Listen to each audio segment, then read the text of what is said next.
Hi guys, welcome to വീല്. എന്തുകൊണ്ടാണ് Israel ഇറാനെ ഇത്രയും അധികം ഭയപ്പെടുന്നതിന് പിന്നിലുള്ള കാരണം? ആ കാരണം മറ്റൊന്നുമല്ല, ആണവായുധങ്ങളാണ്.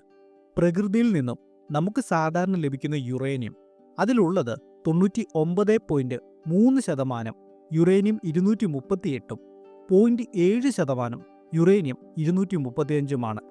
ഇതിൽ യുറേനിയം 235 ഫിഷൻ റിയാക്ഷൻ നടത്തുവാനായി ഉപയോഗിക്കുക.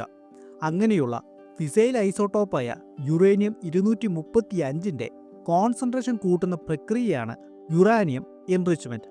2015 joint comprehensive plan action deal പ്രകാരം ഇറാനെ എൻറിച്ച് ചെയ്യുവാൻ അനുമതി നൽകിയിട്ടുള്ളത് 3.7% വരെയാണ്.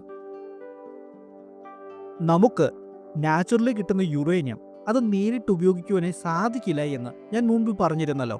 അതിനെ 3.5% എൻറിച്ച് ചെയ്യപ്പെടുമ്പോഴാണ് ലോ എൻറിച്ച്ഡ് യുറേനിയമായി മാറുക.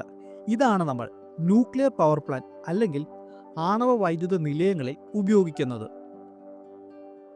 എന്നാൽ ഇറാൻ അങ്ങനെയുള്ള എല്ലാ എഗ്രിമെൻറ്റുകളും ഭേദിച്ച് 3.7 എന്ന അനുവദനീയമായ നിരക്കും കടന്ന് 60% വരെ നിലവിൽ യുറാനിയം എൻറിച്ച് ചെയ്തു കഴിഞ്ഞു.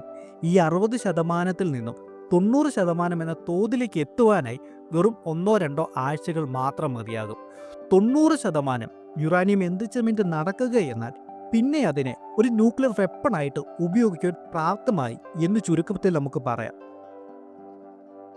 ഇതിനെ ഇസ്രായേൽ നല്ലപോലെ ഭയപ്പെടുന്നുണ്ട്. അതുകൊണ്ടാണ് ഇറാന് മുകളിൽ ഇപ്പോൾ നടത്തുന്ന ആക്രമണങ്ങൾക്ക് കാരണം എസിസ്റ്റഡ് ത്രെഡാണെന്ന് അവർ പറയുന്നത്.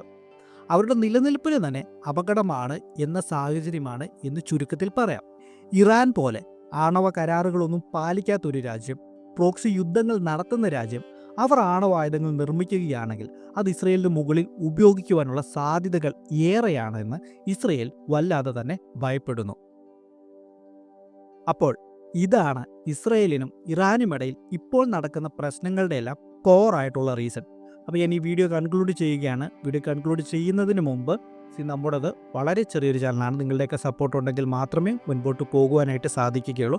പറ്റുവാണെങ്കിൽ ഫ്രണ്ട്സിനൊക്കെ ഒന്ന് ഷെയർ ചെയ്ത് കൊടുക്കണമെന്നും വീഡിയോയ്ക്ക് ലൈക്ക് ചെയ്യണമെന്നും കമൻറ്റ് ചെയ്യണമെന്നും ഞാൻ നിങ്ങളുടെ അടുത്ത് റിക്വസ്റ്റ് ചെയ്യുകയാണ്. Tata bye bye. നമുക്ക് അടുത്തൊരു വീഡിയോയിലൂടെ കാണാം. എല്ലാവരും നല്ലപോലെ ഇരിക്കുക കേട്ടോ.